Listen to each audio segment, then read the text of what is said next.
Welcome students, English previous year paper of SSC CGL 2023 Tier 1 examination. It was held on 19 July shift 4. We will solve all the questions of this shift. Let's start. Already I had started preparing this video, लेकिन 10 questions बनाने के बाद ही कुछ technical error आ गया था, तो you will find answers here. In 10 questions you will be finding answers are already written, but I will be explaining it again. So the first question is antonym of partial. Select the most appropriate antonym of the given word partial. Partial का हमें antonym लिखना है. Partial का मतलब क्या होता है? Partial means पक्षपाती होना, to show favour to one side, यानी बायस्ड होना. तो बायस्ड का एंटोनिम हो गया अनबायस्ड. बायस्ड का एंटोनिम हो गया, पार्शियल का एंटोनिम हो गया unbiased. Option number 3 is the correct one. Now in next question you will have to give the meaning of the word follow. Select the most appropriate word which is nearest in meaning, that is synonym. आपको लिखना है, synonym लिखना है. One must follow the role models in life. follow का synonym होता है नकल करना, उसको अनुसरण करना, अनुकरण करना. तो हो गया emulate, imitate. To follow someone means to imitate someone, to emulate. Cherish का मतलब हम आपको बता दें, चेरिश का मतलब celebrate, admire means praise, reward आप जानते ही हैं, इनाम. Now third question is antonym लिखना है हमें ट्रिवियल का. Trivial issue have always interested our boss. Trivial का मतलब होता है कॉमन चीज, जो साधारण चीज हो, कोई इंटरेस्ट वाली चीज नहीं हो, उसको हम कहते हैं trivial issues. We should not fight over trivial issues. तो ट्रिवियल का हमें लिखना है एंटोनिम. ट्रिवियल का सिनोनिम हो गया कॉमन. होपफुल, फायर्स आप जानते ही हैं, तो इसका एंटोनिम हो गया सिग्निफिकेंट. सिग्निफिकेंट का मतलब क्या होता है? इंपॉर्टेंट. सिग्निफिकेंट मीन्स इंपॉर्टेंट, महत्वपूर्ण चीज. और ट्रिवियल का मतलब साधारण चीज, तो एंटोनिम हो गया significant. Now the next question is हम एक पैसिव वॉइस बनाना है. किसका? सेंटेंस दिया हुआ ये. The ruler of the community had already passed a decree against that decision. इस सेंटेंस में हमें सबसे पहले देखना है ऑब्जेक्ट, क्योंकि ऑब्जेक्ट को हम सब्जेक्ट बनाते हैं. तो ये डिक्री जो है ये यहाँ ऑब्जेक्ट है, इसको हम सब्जेक्ट बनाएंगे. और ये सेंटेंस देखते हैं ये कौन सा है? पास्ट परफेक्ट है. तो ये जब हम सेंटेंस बनाते हैं, पैसिव वॉइस बनाते हैं, तो ये हो जाता है हैड चेंज हो जाता है हैड बीन में. A decree had already been passed by the ruler of community against that decision. ध्यान देना है आपको, यहाँ पर बीन के बदले बिंग लिखा हुआ है, ये नहीं होगा. पहला ऑप्शन सही है, option 1 is the correct one. A decree had already been passed by the ruler of the community against the decision. Now question number 5th. Select the most appropriate antonym of the underlined word to abate her listlessness. Listlessness. Abate means कम करने के लिए, उसके लिस्टलेसनेस को कम करने के लिए. She went for a, अपने लिस्टलेसनेस को यानी अपनी बोर्डम को कम करने के लिए वो लॉन्ग वॉक पर गई. तो कम करने के लिए अबेट का मतलब होता है कम करना. लेसन मीन्स हो गया कम करना. हमको लिखना है एंटोनिम, तो हमारा आंसर हो गया increase. Option number 2 is the correct one. Sixth one. In sixth one, you will have to find error. The Datta company has not Bing. तो यहाँ Bing जो है, Bing नहीं होता है. यहाँ Bing का कोई मतलब नहीं है. यहाँ होता है Bean. Bean होता है, इसलिए एरर कहाँ हो गया? Bing में. और ये ऑप्शन है number 2. Option number 2 is the your answer is option number 2, क्योंकि यहां पर बिंग लिखा हुआ है और बिंग नहीं होता है. Datta company has not been making new school bags since the lockdown commence. जब से लॉकडाउन शुरू हुआ दत्ता कंपनी स्कूल बैग नहीं बना रही है. तो हैज नॉट बीन बिंग नहीं होता है, क्या होता है? बींग, तो वहां बीन होगा।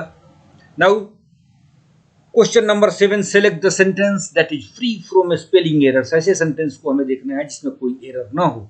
आप देखिए, our needs do abide by our certain instructions in every society. तो यहां पर सोसाइटी का स्पेलिंग गलत लिखा हुआ था, SOCITY लिखा है, गलत है, SOCIETY होता है। यहां पर भी अडाइड लिखा हुआ है, अबाइड होता है, अडाइड लिखा है, तो ये गलत है। यहाँ पर इंस्ट्रक्शंस का स्पेलिंग लिखा हुआ है, गलत है। और इस ऑप्शन नंबर 4 में कोई भी एरर नहीं है, सब कुछ सही है। तो हमारा आंसर हो गया option number 4। Now 8, select the most appropriate synonym of the underlined word.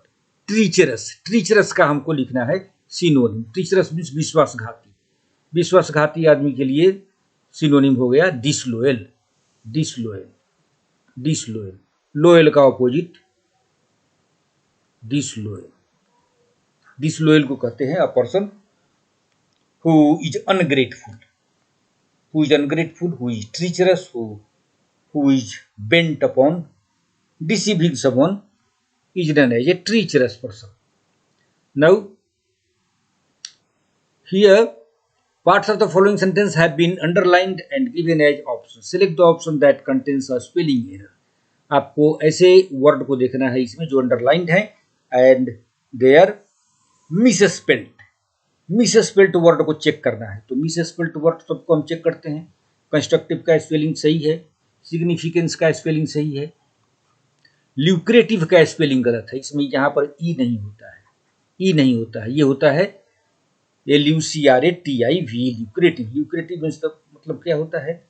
Lucrative means beneficial, जो फायदेमंद हो उसको हम ल्यूक्रेटिव कहते हैं। Now question number 10। Question number 10 में हमें क्या है? Jumble paragraph is given, you will have to arrange them in a coherent way. 4 sentences are there. तो आप देखिए, ये ऑप्शन ए में show the problems of India should not B viewed, इसका मतलब ही है, इस सेंटेंस को पढ़ने से ही पता चलता है कि इसके पहले भी कुछ है। तो हम अब पीछे आते हैं। The uniqueness of this nation lies in its unity in diversity due to which there are India. अब यहाँ से सेंटेंस शुरू होता है। India a very large country with many religions, many cultures and many languages has been achieving success in all fields. तो ये हो गया हमारा सी से शुरू हो गया, और सी के बाद क्या हो गया? सी के बाद हो गया द यूनिकनेस, सी के बाद बी, उसके बाद D. But even small countries with monolithic societies have more problems than this second largest country. CBD हमारा आंसर हो गया 3, CBD। ये सी से सेंटेंस शुरू हुआ। उसके बाद इसमें क्या डाइवर्सिटी के बारे में लिखा हुआ था, लेकिन इसमें फिर यहाँ बी में है, उसके बारे में बताया है। Now in D also but even small country with monolithic have problems finally so the problems of India should not be viewed as the failure of the great nation. यहाँ सेंटेंस हमारा ये पैराग्राफ यहाँ खत्म हो रहा है, तो ये लास्ट सेंटेंस होगा, ये लास्ट सेंटेंस होगा। आपको अगर किसी को अगर ज़्यादा प्रैक्टिस करते हैं, सो देखते ही पता चल जाता है। हम ऑप्शन में देखते कि जहाँ पर भी ए है, अगर ए एक जगह है तो बाकी सेंटेंस को पढ़ने की जरूरत नहीं है। So the problems of India should not be viewed as the failure of this great nation, मतलब यहाँ पर कंक्लूड किया जा रहा है। तो अगर ऑप्शन में ए एक ही जगह है और ए कहाँ पर है? एक जगह, ऑप्शन नंबर 3, ऑप्शन नंबर 3 में ही केवल ये आता है। तो जल्दी करने के लिए अगर आपको इस तरह का टाइम ना हो तो ये भी एक तरीका है। हर एक जगह ये लागू नहीं होता है, लेकिन कहीं कहीं अगर इस तरह के सेंटेंसेस हों तो उसे पता चल जाता है कि this is the conclusive line of the paragraph, तो हम चेक करके टाइम बचा सकते हैं। Now question number 3, a person who enjoys doing dangerous things in A way that other people may think is stupid. कुछ लोग ऐसे जो काम करते हैं, डेयरिंग काम करते हैं, which is not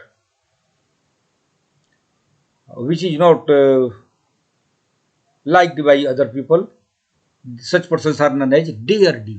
Daredevil are those persons who make daring activities. Lunatic कहते हैं पागल को, गैलेंट एंड कैवलियर आप जानते ही हैं। Select the option that expresses the given sentence in active voice. The article had not been posted by Mr. Gupta.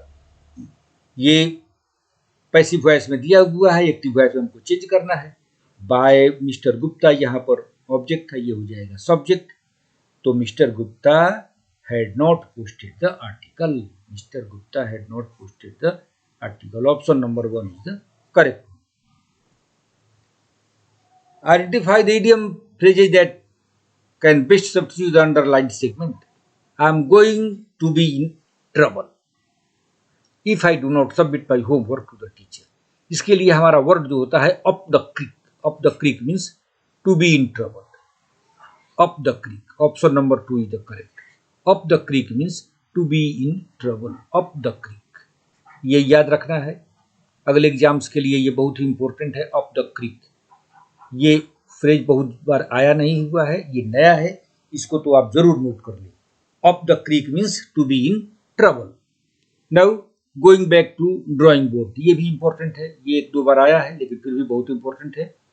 Going back to drawing board means क्या है कि suppose we have started something and we have not got success, so after failure when we start to do it once again, that is known as go back to drawing board. जब हम कोई काम शुरू करते हैं, सफलता नहीं मिलती है, फेल्यूर के बाद जब हम खुद काम को स्टार्ट करते हैं, उसको कहते हैं going back to drawing board. तो हमारा आंसर क्या होगा? Start over. Start over. Option number 4 is the correct. Now the following sentence has been divided into 3 segments ABC. One of them is containing a grammatical error. अब आप देखिए 3 segments में है, it was सही है। By a chance नहीं होता है, बाई चांस होता है। बाई अ चांस कोई फ्रेज नहीं है, ये होता है बाई चांस। बाई चांस का मतलब संयोगवश। तो यहाँ ए लगाएंगे तो गलत हो जाता है, यहाँ ए का कोई मतलब नहीं है, इसलिए ये गलत है। तो हमारा ऑप्शन क्या हो जाएगा? Option number 4। ये बी पार्ट है, गलत है, तो बी पार्ट गलत है। बी किस में है? Option number 4। Option number 4। Option number 4 is the correct because error is lying there. Now next question. Select the appropriate option that can substitute the underlined segment in the given sentence. Govind is improving his communication skills with a view to become a journalist. अब देखिए with a view to के बाद आपको ये सीखना है, with a view to जहां भी आएगा उसके बाद के का जो वर्ब होगा उसमें gerund का प्रयोग किया जाएगा। with a view to, with a view to, ये फ्रेज जहां भी हो, with a view to, with a view to के बाद जो फ्रेज आएगा उसमें ing लगेगा, सॉरी जो वर्ब आएगा उसमें ing जेरेंड का प्रयोग किया जाएगा। तो बिकम है तो बिकमिंग हो जाएगा, बिकमिंग, बिकमिंग हो जाएगा, बिकमिंग। जैसे लुक फॉरवर्ड होता है, लुक फॉरवर्ड टू के बाद भी जो वर्ब आता है उसमें आईएनजी लगेगा, लुक फॉरवर्ड टू। जनरली जितने भी आप ये देखेंगे जो फ्रेज होते हैं जो टू से एंड करते हैं उसके बाद के वर्ड में, उसके बाद के वर्ब में आईएनजी लगेगा, लुक फॉरवर्ड टू। इसके बाद जो भी आएगा उसमें आईएनजी लगेगा, यानी कि हम जेरंड का प्रयोग करेंगे, जेरंड का प्रयोग करेंगे। नाउ नेक्स्ट क्वेश्चन, तो हमारा आंसर हो गया becoming, becoming. Now taking a brisk walk can often induce a feeling of well being. जो आदमी तेज चलता है उससे पता चलता है कि वो हेल्दी आदमी है, इसका मतलब यही है। एंटोनिम लिखना है हमें ब्रिस्क का। ब्रिस्क मीन्स होता है fast, be fast and brisk. तो ब्रिस्क का सिनोनिम हो गया क्विक और इसका एंटोनिम हो गया slow. Next question, select the most appropriate option to fill in the blank. The doctor 2 tablets for day. Doctor क्या करते हैं? प्रिस्क्राइब करते हैं। The doctor prescribed. Option number 1। Select the option that can be used as a one-word substitute for the given phrase.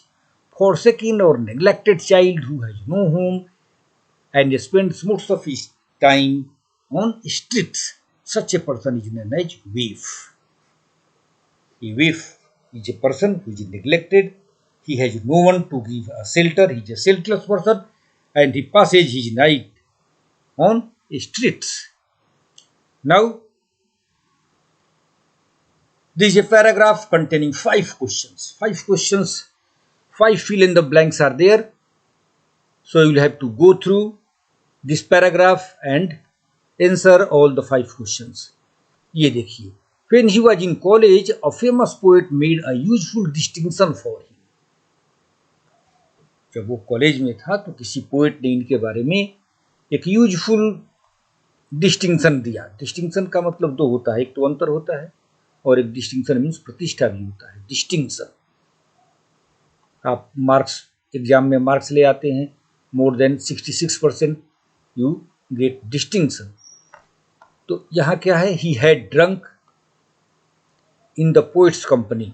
He had drunk, अब इसके लिए हमें word है, सिंस नहीं होगा, फार नहीं होगा, enough. He had drunk enough, उसने बहुत ज़्यादा पिया था. ही हैड ड्रंक इनफ, उसने पर्याप्त पिया हुआ था.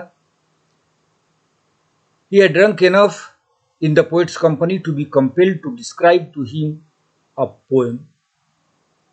To describe to him a poem he was thinking of. He was thinking of. यहाँ ड्राइंग इज सेइंग कुछ नहीं होगा, यहाँ वो सोच रहा था. तो आंसर हो गया 4. Now question number 3. Question number 3 is, it would be a monologue of sorts, the self-contemplation of a student on a summer afternoon who is reading Euphrates. The poem itself would be a subtle. ये subtle है. Subtle means उत्कृष्ट. The poem itself would be a subtle dash of euphemism. देखते हैं, subtle euphemism, subtle series of euphemism. euphemism बोलते हैं ऐसे language को लिखना, बहुत अच्छे लैंग्वेज को लिखने को हम यूफिज्म बोलते हैं, जिसमें कि फिगर ऑफ स्पीच लगा हुआ हो, उसको हम सिमिली लगा हुआ हो, उसको हम यूफिज्म बोलते हैं. तो ये हो गया सीरीज, यहां हो जाएगा series. Series, series. Now translating the students concerned into a symmetrical posage, translating even his fourth, even his contempt. Contempt means घृणा, hate जो होता है, hatred. Contempt means यहाँ hatred.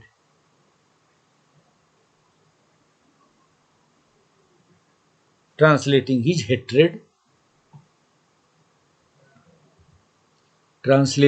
hatred, and boredom. उस पोएम में ये सब डिस्क्राइब किया हुआ था. Translating his contempt.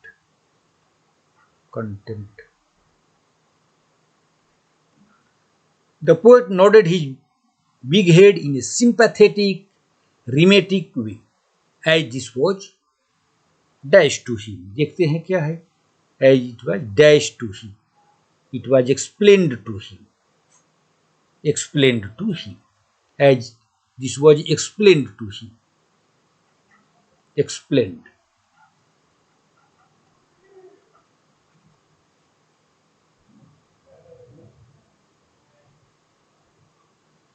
Thank you, friend. We have done all the questions of Tier 1 held on 19 July in Shift 4. I wish and expect your success in the exams to come, but for that, the requirement is your sincere efforts, your perseverance. Your sincerity will only bring success